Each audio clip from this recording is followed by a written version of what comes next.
What up? Your boy MC Shadow. Still in the Alien Empire. Right here now we're going to be covering Corona, Casablanca, and some of the Southside Riverside sets. You know what I mean? So putting it down for all the writers still, right here, representing. We got maybe 3 more to do. They're deep as hell, man. What can I say? So starting off with... You are now watching M.O.D. Entertainment. Make sure you subscribe and check out the playlist.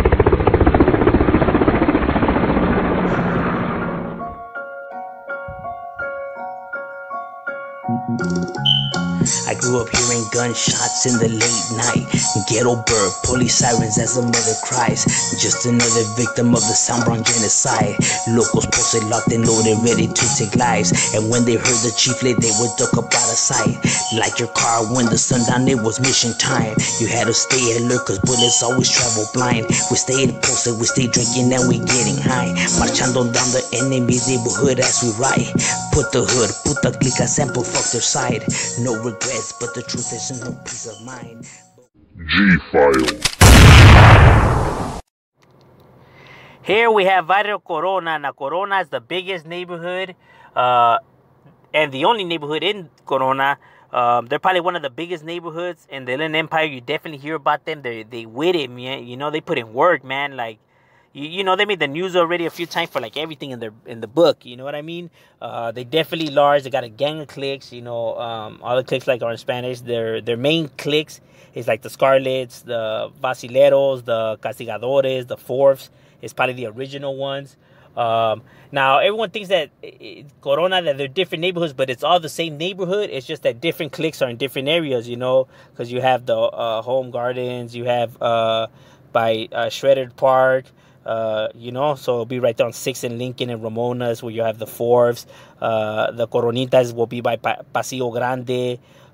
Then in El Cerrito, by Hillside and all that, you'll have another set of cliques over there. And then by Harlow, you'll have another set of cliques right there. You know what I mean?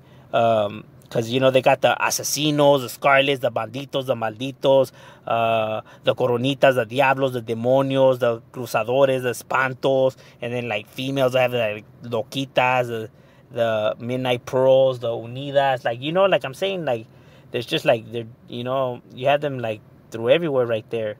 You know what I mean? Now, some cliques do kind of tend to have, some beefs.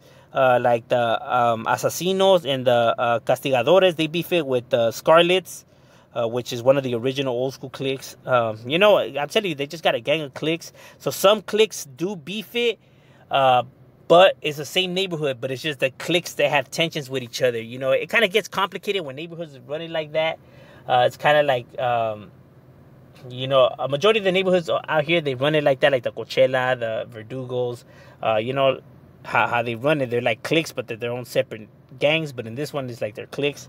I'm telling you, it gets complex. You know what I mean? But these guys, they're definitely, with the business. They definitely put in work. These fools ain't no joke, man. Corona definitely be putting in work. Shit, the prisons and jails are fucking packed up full of them guys. You know what I mean? It's I'm telling you, they deep. You know what I'm saying? Shout out to the homie Joker from Corona, Firme Camarada. Shout out to the homie Moreno from Corona. And shout out to the homie Rabbit from Corona, Firme Camaradas. They with it. They with the business. And shout out to all the homies from Corona that be right there holding it down on the 4th Street. You know what I mean? Here we have Casablanca Rifa. Now, Casablanca Rifa is a neighborhood that started in the 1960s. It's split between 2 sides. So we have the west side and the east side. So it's split between Evans Street and Fern Street. At one point, they all used to be the same neighborhood. But now the Evans Streets and the Fern Streets have beef. They're sworn enemies. They be smoking each other. But like I said, at one point, they used to all be one neighborhood. You definitely hear about Casablanca Rifa, especially in 1995 when they shot the helicopter down. They shot the Riverside police helicopter down, killing the officer and everything like that. They, shot it down with, semi-automatics. Shit made headlines all over the news. I'm telling you, man, these fools crazy. I'm telling you, they all used to be one neighborhood. They also all get along. But then the Fern Streets and Evans Streets now caught beef. What I was told, the reason for that is because you had the the Lozano family, which one of the members from Fern belonged to, and then the Ahumada, which was the last name of one of the other members from the other family, from the Evans. And they had I guess they all went to go drink at a bar, and they got into it in the bar, and a rumble broke out, and the guy from Fern ended up getting paralyzed, and then their homies went back and retaliated and shot some guy from Evans or something like that, and that popped off the beef between the two cliques. Now the two cliques have sub cliques, you know, so you have like Los Lobos, and then for Ferns you have like the Bandoleros, you know what I mean? Like, so they have sub cliques within their thing. So that's what separates now Evans Street and Fern Street. You know, they all used to be one neighborhood, but now it's two separate neighborhoods, but they both claim Casablanca Rifa in front of it. And then they'll add, you know, their clique after, you know, which will be the Fern Street or Evans Street, you know. But yeah, they're two different neighborhoods. They don't like each other. They definitely have beef with each other, and definitely beef with the Crips right there también. You know what I mean? Now, the Evans Streets, you can find them right there on Washington and Madison. So where what's known as the Village Park area on the east side, is where you can find the Evans Streeters. You know what I mean? And then for Fern Street, you can find them on the west side through Madison and Grace. So literally one street just separating these two fucking neighborhoods from like destroying each other. You know, like one block, you know, from destroying each other. But yeah, man, that's definitely, you know, who they are. And, you know, like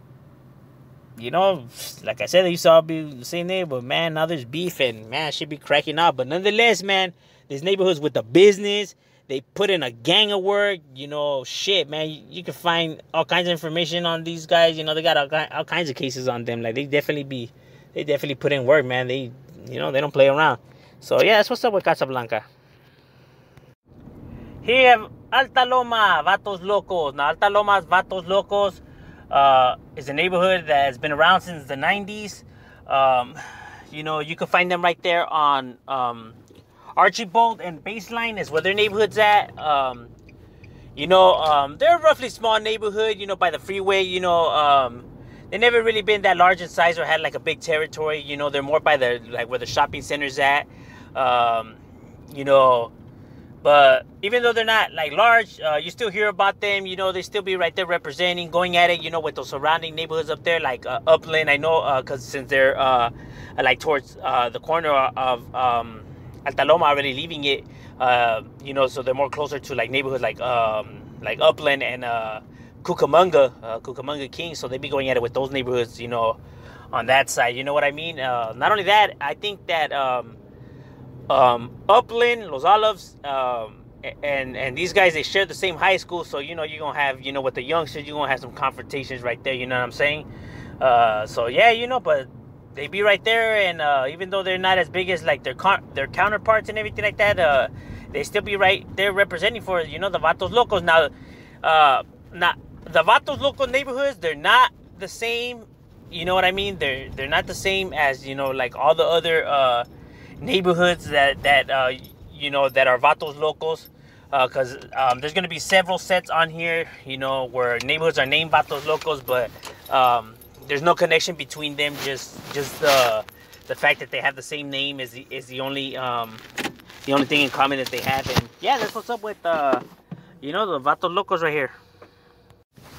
Now here you have West Side, Los Night Owls. Now Los Night Owls is a neighborhood right here in Riverside, by Bryant Park is where I was told that you can find them, right here in the south side of Riverside. So almost by Mad Down and Tiny Winos and all those neighborhoods. You know what I mean?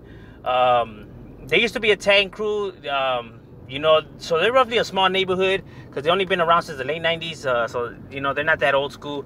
But nonetheless, man, they've been right here representing, you know what I mean? Going at it with the surrounding neighborhoods that are that are much larger than them. And not only that, but they're like surrounded, like, you know, through everywhere right there. You know what I mean? But they've been able to, you know, to hold their ground. You know what I mean? You know, they haven't died out or let themselves get punked into another neighborhood. So, yeah, you know, they be right there representing for their neighbors. So, you know, that's what's up with the West Side Night Owl gang right there. You know what I mean? All right, now here we have Barrio Southside, Riverside, Wicked Minds. Now, no, it is not the same as the ones in Whittier, and it is not the same ones as the Harbor one, not the Wasted Mines, and not Whittier Wicked Mines. This is Southside Riverside Wicked Mines is the name of this neighborhood right here. Now, there used to be a tagging crew that became a neighborhood. You can find them right there on Challenge Avenue. Is where their neighborhood's at. You know what I mean? Even though they were a crew and they're not that old school because they were only around since the 90s, man, they're pretty deep, man. Like, you know, they're pretty deep in size, and you hear about them, you know, putting in work. You know what I mean? Like, it's definitely one that you hear about, you know, making noise out there. You know what I'm saying? And yeah, man, they just be right there holding it down, you know, going at it, you know, with the surrounding neighborhoods right there. They actually have a big chunk of territory as well. You know what I mean? So, you know, it looks like they were putting in work to get that much, you know, vast territory and to still be holding it down right there and to be deep as they are. You know what I mean? And it, you know, it helps that, you know, they're cool with the Southside Riverside. You know what I mean? Because if you had them, you know, against you guys, like, you know, it makes everything a lot more difficult. So, you know what I mean? So, you know, they managed to have a good relationship. So, you know, that's what's up with the Wicked Mines right there. And yeah, you know, they be right there holding it down.